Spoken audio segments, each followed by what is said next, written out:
You find yourself lost in Irvingland.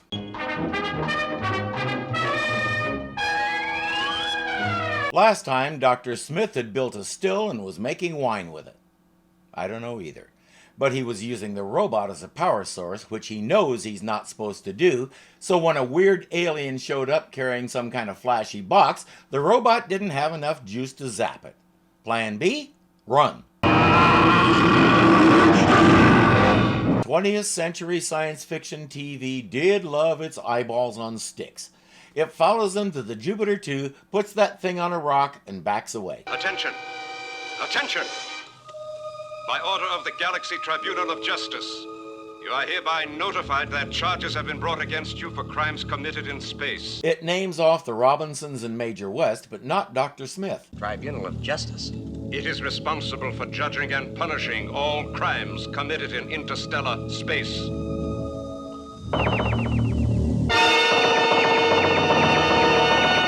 Who are they? Who appointed them? When did either Earth or the Robinsons agree to be under their jurisdiction? What exactly are the charges? How do you make things materialize like that because everybody in the universe can do that except us, etc., etc., etc. Warning. Do not attempt to leave the area. The fence is highly energized. They're behind an electric fence and they still don't even know what they've been charged with. It's funny how many legal systems are okay doing that, including our lovely American system. I saw it happen to a very good friend of mine right before my eyes. All they could tell her was there was a warrant. The computer didn't say for what, it wasn't required to. If they're going to detain you, it seems only reasonable to tell you exactly why.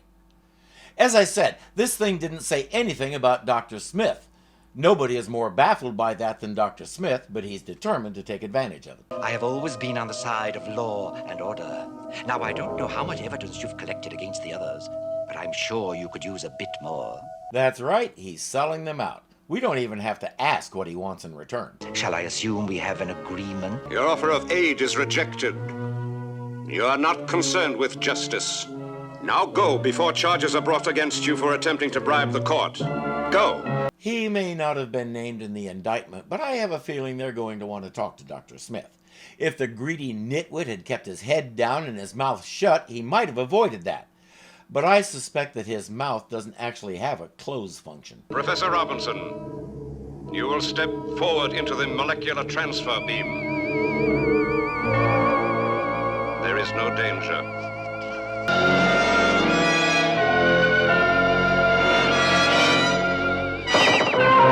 When this is over, please sell us one of those. We have good credit, as far as we know. John Robinson, are you ready to answer the charges against you? What charges? I've done nothing wrong. Neither has my family. The tribunal will decide your innocence or guilt. Innocence or guilt of what? You still haven't told him anything. If you really call this a court of justice, either tell him what the charges are or let him go. And why does a giant fly's eyeball speak English anyway? Activate the memory machine. Think back, John Robinson. Back to the beginning of your journey into space. They sternly cautioned him to tell the truth. Then they have a machine that reads his memories, whether he likes it or not. I'm not sure the warning was necessary. Maybe it's a throwback from an earlier period before the memory machine. Maybe their legal system is like ours, 100 years behind the times. I'll bet they even still use crazy Latin expressions like habeas corpus and have exotic fraternities like Tapakegabru. Well, that's Alpha Control on Earth. Yes, John Robinson. Your memory has returned to the past. His memory was in the future before they turned on the machine, you see. We have a show and tell about how Dr. Smith's extra weight threw them off course, then before they could turn and head for Earth, the robot flipped out and threw them into deep space. It's at this point we realize we're watching a clip show. The critters around the circle decide they've seen what they need to and send him back. Well, I know some pieces to that puzzle the aliens won't find. What pleasant memories our good Dr. Smith has locked away in that scheming mind of his. My conscience is crystal clear and clean, Major. However, as I've said many times before, one never knows what the alien is thinking, and with that fact in mind, I would appreciate it if all of you would keep me out of your thoughts while testifying. My conscience is clear, but please don't mention my name. I have news for him. They don't get to pick and choose. If you're in there, the tribunal will see it. A question, Major West. Have you ever seen this before?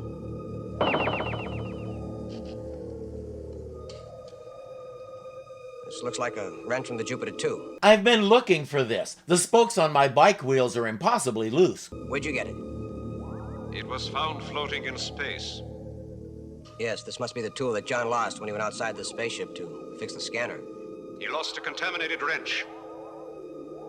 A deadly danger to anyone who happened to come in contact with it. Using the memory machine, he explains how and why John came to lose it. He says nobody can figure out why the tether line failed because Dr. Smith said he checked it right before John went out. Oops, he said the forbidden name. Later, they're asking Will about the derelict ship. He explains that they had no intention of entering it, but it pulled them in. They felt they had no choice but to explore and try to find out who this was and what they wanted. When you entered the bubble chamber, you automatically caused the space colonists within to become defrosted. But I didn't have any way of knowing that. He says ignorance of space law is no excuse. Even if your world has never been into space, has no idea there are other creatures and civilizations out there and only got there this time by accident? That's like giving a lost dog a ticket for jaywalking instead of trying to help him find his way home. They're done with Will, but they have a message for him to deliver to Dr. Smith. Tomorrow he will be summoned to testify. Dr. Smith has been dreading this. With their memory machine, they'll see that he's been the cause of everything they might have done that's illegal out here, and who knows what the punishment will be. It's safe to assume it won't be exile to Earth. It's empty, but I don't believe it. Oh, hello, dear. Dr. Smith says he isn't very hungry. He asked if he could please be excused from the table. Don says, I'm not surprised. He's terrified about testifying tomorrow. I'll tell you why. Because for the first time in his life, he's going to have to tell the truth. And that's going to be a whole new experience for our dear Dr. Smith. Will asks to be excused too so he can keep Dr. Smith company. I've lost count of how many times Dr. Smith has just flagrantly betrayed him and the others, but Will won't give up on him. As usual, his heart is bigger than his good sense. Tomorrow we'll see the end of Dr. Smith. What you have said is true. If the memory recaller reveals the past, then your fate is indeed sealed. And you mustn't testify, Dr. Smith. Easier said than done, my boy. There is a way you can escape. Smith says, I can't exactly grow wings and fly over this thing.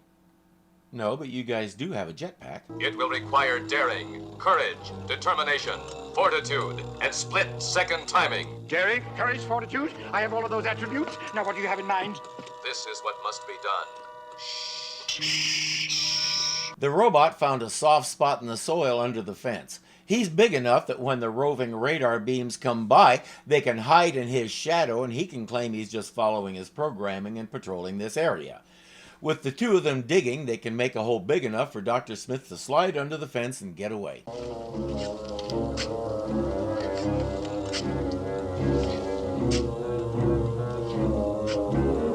I said with the two of them oh, never mind. Why do I even bother? He slips out and takes off into the night. Dr. Smith isn't here. He escaped last night. He was afraid to testify. The witness could not have left this area without help. You will all be severely punished for what you have done. I don't think he saw that coming. Can't blame the others. They're not responsible for what happened. The penalty for aiding a witness to escape is 5 years imprisonment on the planet Dulfirm. That puts a rather different spin on this whole thing. Will says, let me go find him. I'll bring him back and he'll testify. The tribunal thingy agrees and opens the fence so Will and the robot can go search. It's not surprising where they find him. Your good health, gentlemen. Well, have you escaped too? The aliens let us out. Why wouldn't he go straight to his winemaking still? No, I still don't know. Yes, that's a pun. His response to their request is also not surprising. We must return in 24 minutes and 10 seconds. Come on, Dr. Smith. I would really like to do as you wish, William, but unfortunately, I can't. I'm far too drunk to walk. If I testify, the results will be disastrous. For me. My story might have gained you more sympathy, but Smith is in full Smith mode. You can't let everyone else go to prison for something they didn't even do. I know what you're thinking, William, but this is a question of survival. It is every man for himself. This isn't the first time Will has seen Dr. Smith's true colors. This is the first time the stakes have been this high. The robot says, "Give me a moment alone with Dr. Smith so I can explain the situation to his satisfaction." If you will come with me, Dr. Smith, you will come back by your own decision, or I will carry you back. How dare you threaten me, you tyrannical tin plate? Unhand me at once, you hear? Which will it be? By your own volition, or must I force you? One way you may keep Will's friendship and respect, and the other way... Very well. I shall return. But Will is only 5 feet away. He has to have heard all that since you were both shouting. So Smith is likely to lose his friendship and respect anyway. William, my dear boy, I have reconsidered. When the welfare of the group is involved, then the individual must sacrifice his personal safety. Then you're coming back with me, sir? Indeed I am. As that most noble character, Sidney Carton, said in A Tale of Two Cities, it is a far, far better thing that I do than I have ever done. Never fear, Smith is here. Will didn't hear it. Okay. Smith is in the witness chair. He's just as cool and collected as the others. Where am I? What is this place? I don't like it. Or not. Dr. Smith, you have greatly inconvenienced this tribunal. Have you anything to say in your defense? I do indeed, Your Honor. I ran away to protect my friends. I was afraid my testimony would prove injurious to their case. Time to activate the memory machine and see if that's true. What is wrong, Dr. Smith? This contraption won't work with me. And why not? Because my mental processes are much too complicated. All you're going to get is a series of confused facts. Do not worry, Dr. Smith. The truth will be uncovered. And oh boy, is it. Everything from his original sabotage of the ship, getting trapped on it, shooting at the bubble creature without provocation, the memory machine shows them all of it. Every last sordid detail. After all, of what am I really accused? A few slimy, bubble-like creatures were destroyed? Well, after all, we are sophisticated men of the world, both of us, eh? Of the galaxy. Those trifling things happen, and... I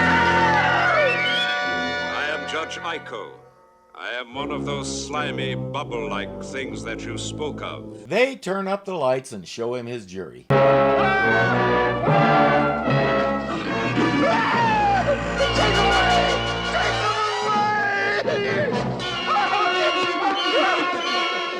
The creature says the Robinsons are clearly innocent and their case is dismissed. But since Dr. Smith wasn't a member of the original party, his case has been considered separately. We find that he has been responsible for all of the crimes charged against the Robinsons, and have found him guilty on all counts. We recommend that the tribunal punish Dr. Smith to the limit of the law. That means the spider gets to eat him. That's why it's so excited. They'll pass sentence tomorrow. For now, he can go back and live in terror of the next day. Nice guys. Whereas we, the undersigned, do hereby swear and agree. Oh, John, I'll sign it, but Smith will never agree to this. Well, he'll have to if he wants to get out of this one. I really think it's unfair. Can't you think of something else? Well, do you have any better ideas? All right, put your name underneath mine. Come on. John, what if the aliens won't accept this petition? Then what? Well, that's a bridge we'll have to cross when we come to it. I assume it's a petition for leniency. Maybe they found a way to claim they need him for their survival or something. We, the undersigned, do hereby swear and agree that Dr. Zachary Smith cannot be held accountable for his past actions, as he was mentally and emotionally disturbed. You're saying that I'm insane? He does a bunch of posturing, then Don brings him back down to whatever this planet is. We don't even know if it'll work. Of course, if you'd rather face the alien sentence, torture, or some other fiendish punishment. Did you say torture? Oh, wait, that's different. Quick, everybody sign. When Season 2 began, Jonathan Harris asked to have more creative control over his character. In particular, he wanted some opportunities to cut loose, for lack of a better term, let himself go and really smith it up. Irwin Allen agreed with him. Let's see the result. Torture, indeed. Well, who cares if the entire universe thinks that I'm insane? I know that it's not true. I'm sane, do you hear? I'm as sane as I ever was. I'm even saner than I ever was. Oh, dear. Give that man a raise. When the aliens summon Dr. Smith, the family presents their petition. The laws of Earth and space are vastly different, but in one area we agree. An individual who is mentally incompetent cannot be held responsible for his actions. Therefore, the case against you is dismissed, I'm saved! I'm saved! It's almost like it's his birthday. Bake him a cake with a pink elephant inside. Nice, but this cake needs a cherry on top. It is further decided that Dr. Smith must have someone to make decisions for him and keep him out of trouble. He is therefore placed in the custody of the robot. There, now it's perfect. Never mind, Dr. Smith. I will take good care of you. You will go to bed early. Work hard. Speak only when spoken to. I'll never take orders from you. Never. Come back, listen to me. I'm perfectly sane. I knew exactly what I was doing. Please come back. Oh, the pain. The pain. Taking the leash off Jonathan Harris was a good decision. And we all know that custody thing won't last as far as the cliffhanger. It's just an excuse to let Dr. Smith ham it up. He's so good at it. Speaking of the cliffhanger, let's look at it.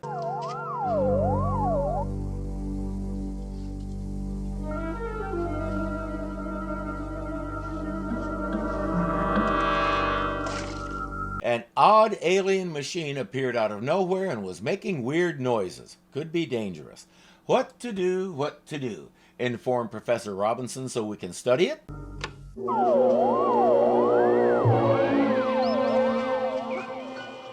are you doing, Dr. Smith? Experimenting, my dear. No, you start pushing buttons and flipping switches and assuming you know what you're doing. To say nothing of assuming you have any clue what this thing is. This machine appears to be an instant painting device, a galactic art form. That's weird. Quite so. But I can remedy that.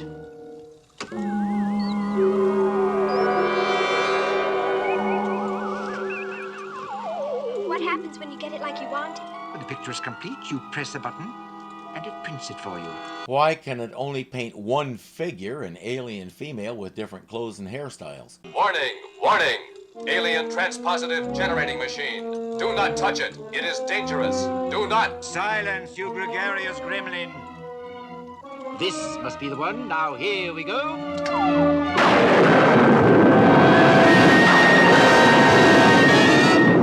Warning! It's not a painting machine. As usual, Dr. Smith doesn't heed warnings and gets everybody into trouble. The robot said it's a trans-something or other generating machine. What does it generate?